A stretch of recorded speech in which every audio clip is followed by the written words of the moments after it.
Kung gaano kabilis ang pagbangon mo, Dolores, sisiguraduhin ko ganon din kabilis ang pagbagsak mo.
What soup is this?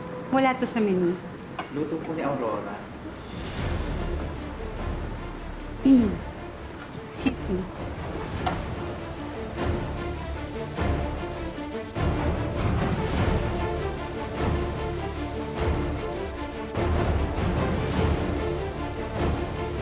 Aurora! May specific menu tayo para sa dinner natin. Ano nangyari?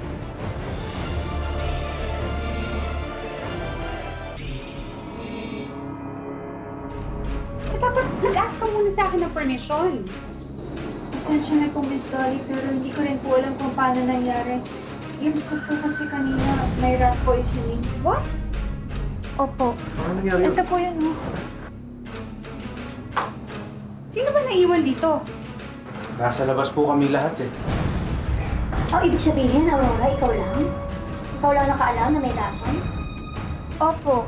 Pero ako rin po yung nagsabi kay Chef Raman na may mali po dun sa soup. That's correct.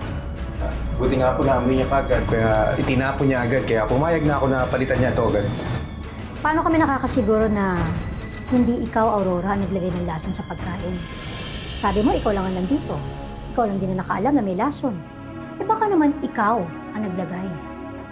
Ma, huwag naman po kayong padalos-dalos sa pagbibintang. Tumigil ka nga. Sabat ka ng sabat. Ma'am Martina, hindi ko po yun magagawa. Ano?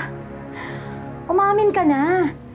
Eh di ba, lagi kang clumsy dito sa restaurant eh. Malay ko naman. Oh, nagmali-mali ka dyan. Nalagyan mo ng lason sa dagayang pagkain dyan.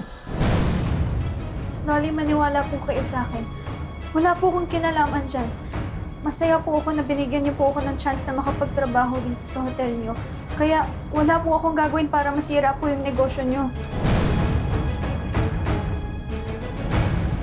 Well, kung ikaw ang nakadiskubre na merong mali sa soup at ginawan mo naman ng paraan, I believe na hindi ikaw ang may kasalanan. Pero kailangan managot pa rin yung pagsasabotahe dito sa restaurant ko. Huwag kayong mag-alala. Papaimbestigahan ko to. Alam mo, Aurora, you just should take the day off. Salamat po, Ma'am Dolly. Sige po. Excuse me. Kalusukan ng tibar ka sa Aurora.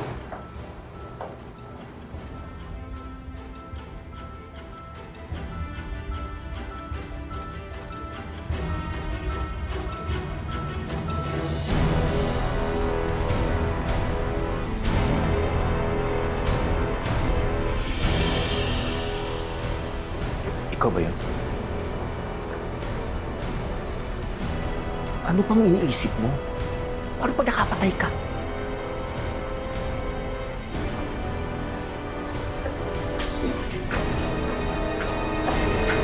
Maraming salamat sa pagsama sa ating istorya sa Tadhana. Nakaka-relate ka ba sa ating mga bida? Nako, i-comment mo na yan para sa iba't ibang kwento na punong-puno ng pag-asa at inspirasyon. Mag-subscribe na sa GMA Public Affairs at YouTube channel. I-click na rin ang bell button para lagi kang updated sa pinakabagong storya ng Tadhana.